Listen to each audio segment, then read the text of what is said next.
I'm here. Use me. Here am I.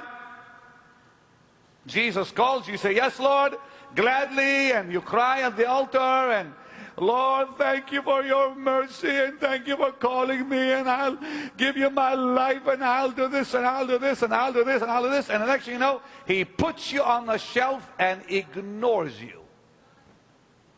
That's test number one. Why does he do that? Come on. Very simple. He's looking at your motives. He's checking your motives.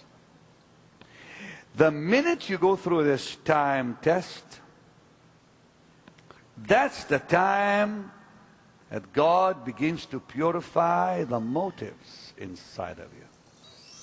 You will face trials and tribulations and difficulties where you will have to rely on the promises.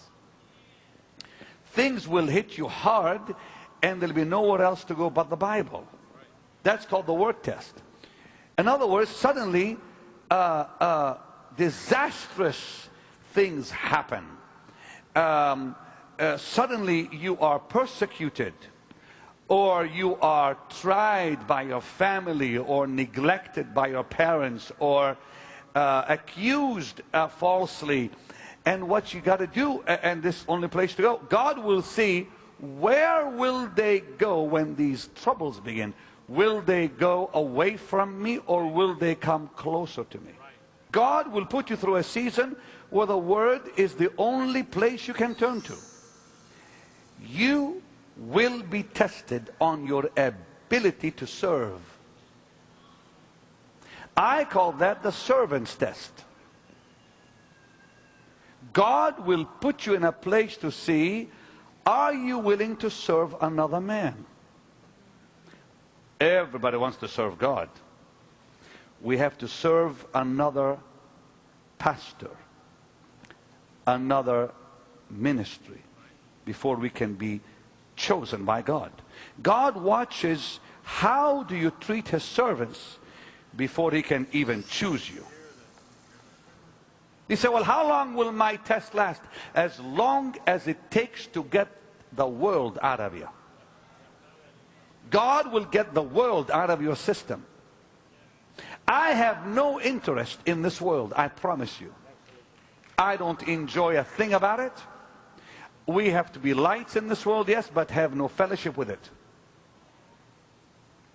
God will put you through the wilderness to get the world out of you, to get Egypt out of you, to strip you out of the things you enjoyed that this world gave you.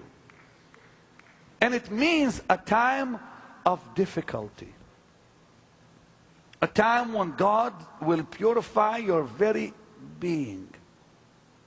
And in those times you'll have no choice but to seek God. And I believe the wilderness test is what will force prayer on your life. That is the most important test you'll go through.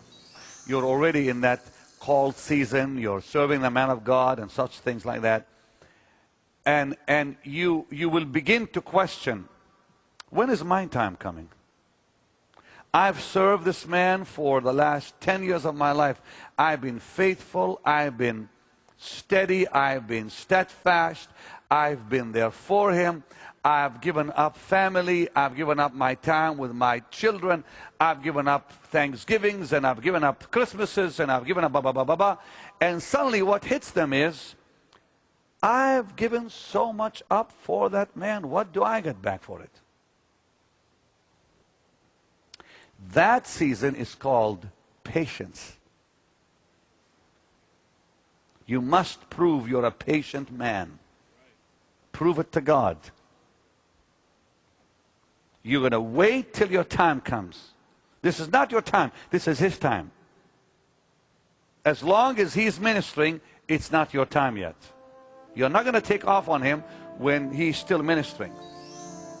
Pastor Benny's comprehensive teaching on preparation for ministry is available to you on 2 CDs, which include material not shown on This Is Your Day.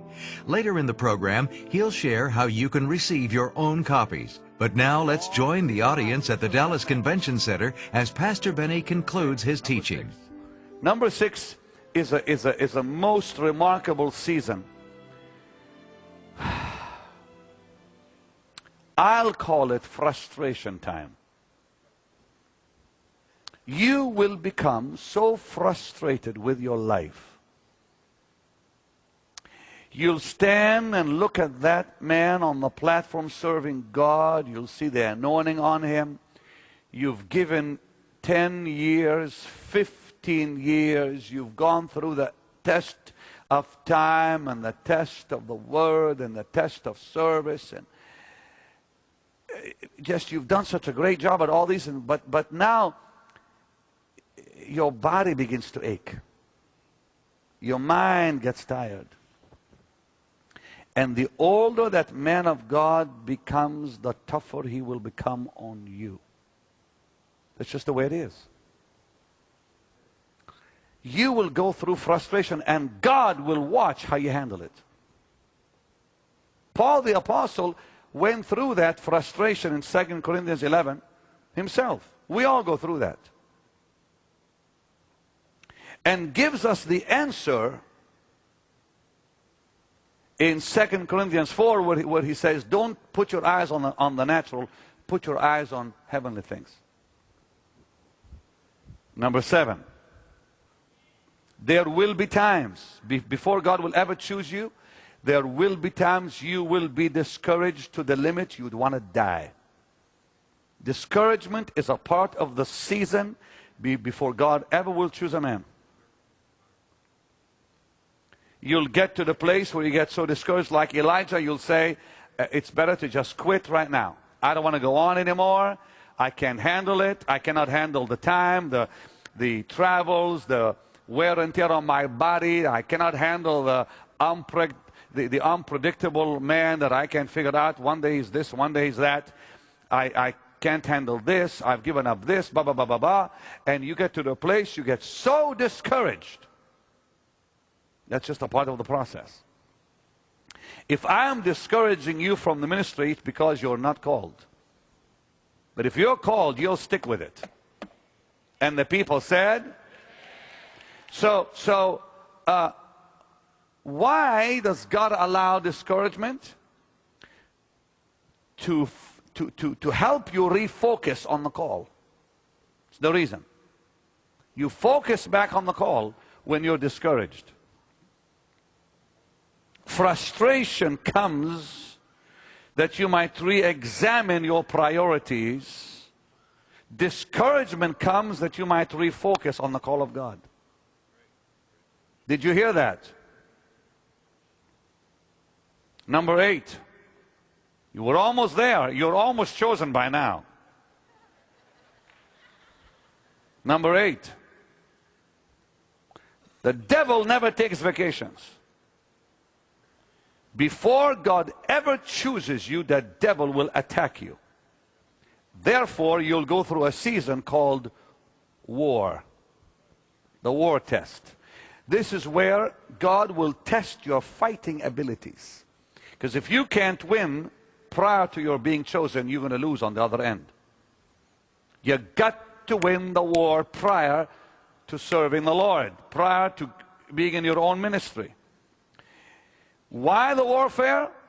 You develop your spiritual weapons during that season. You begin to develop your spiritual weapons. You begin to develop your warfare abilities. I went through that right prior God anointed my life. I can take you to the place, to the spot.